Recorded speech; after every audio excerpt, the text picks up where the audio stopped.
Itu terlihat kualitas hakim konstitusi akhirnya adalah betul pencari kerjaan itu, dan mereka memutuskan tidak dengan mengetuk palu tapi dengan menonjok cincin itu. Jadi jari-jari mereka rupanya punya cincin juga tuh, sehingga agak bisa memutuskan dengan baik. Oke. Tapi oke, kita tidak ada hal yang kita cengengkan di situ. Selain menganggap bahwa memang peradaban hukum kita itu di Mahkamah Konstitusi itu belum berhasil, belum berlaku. Dan itu sebetulnya penanda bahwa memang bangsa ini harus membusuk sebusuk-busuknya, yang disebut political decaying itu, mengalami dekomposisi itu, seperti jenazah itu dia membusuk sampai ke akar-akarnya tuh, baru bisa bangkit lagi itu. Tapi oke, orang ya lumayan lah, ya, artinya masih ada 3 hakim atau 4 hakim yang 3 hakim yang bisa menunjukkan bahwa mereka itu memang ada dalam tekanan tapi berhasil lolos dari dilumpuhkan oleh kekuasaan. Yang 5 itu memang betul-betul hakim yang ditanam oleh kekuasaan di situ tuh. Dan Mahkamah Konstitusi menyatakan menolak untuk seluruhnya permohonan perkara perselisihan hasil pemilihan umum Presiden dan Wakil Presiden 2024 yang dimohonkan pasangan calon presiden dan calon wakil presiden nomor urut 1 Anies Muhaimin. Anies Muhaimin dalam permohonannya meminta MK membatalkan keputusan KPU nomor 360 tahun 2024 tentang penetapan hasil pemilu 2024.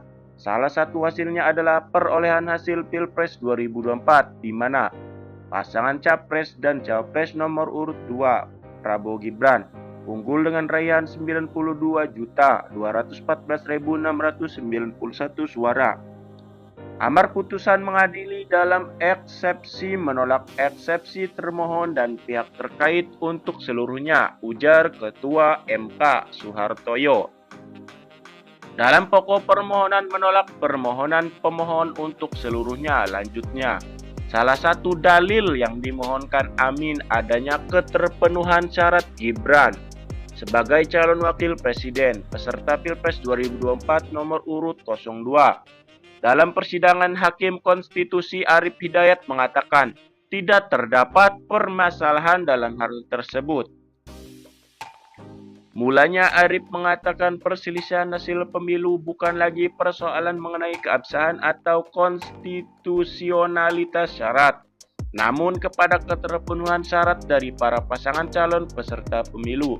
Dalam konteks perselisihan hasil pemilu, persoalan yang dapat diadilkan bukan lagi mengenai keabsahan atau konstitusionalitas syarat, namun lebih tepat ditujukan kepada keterpenuhan syarat dari para pasangan calon peserta pemilu, kata Arief.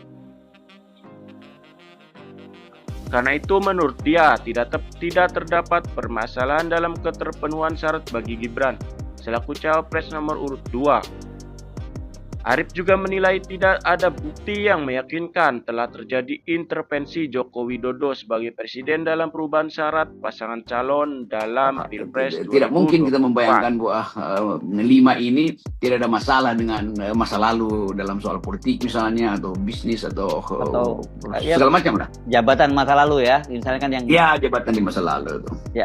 Kan misalnya kemarin orang berpikir bahwa kalau ini kuncinya di Suhartoyo sebenarnya. Kalau Suhartoyo tetap bersama dengan yang 3 orang ini ya, bersama Saldi Isra, Arief Hidayat dan Ibu Eni Nurbaningsih, itu kan posisi 4-4 dan dia sebagai ketua panelnya, ketua Mahkamah Konstitusi itu akan menjadi penentu. Tapi ternyata memang betul-betul kuncinya ya Suhartoyo yang ditarik ke sana. Selesai barang itu begitu dia ditarik ke sana gitu. Saya kira dipaksa Suhartoyo supaya jangan matiin handphone itu. Nah, mungkin 20 menit terakhir itu kan tetap kita bisa konstruksikan nanti. Satu waktu akan ada now it can be told. Artinya kita satu waktu tidak akan tahu tuh momentum apa yang menyebabkan Suhartoyo yang udah berupaya untuk jadi simbol, jadi semacam moralis di situ, tiba-tiba berubah tuh. Artinya ada busuknya juga Pak Suhartoyo itu. Kan kita mesti anggap begitu tuh, karena kita nggak mungkin membuat analisis tanpa melihat tendensi-tendensi awal kan.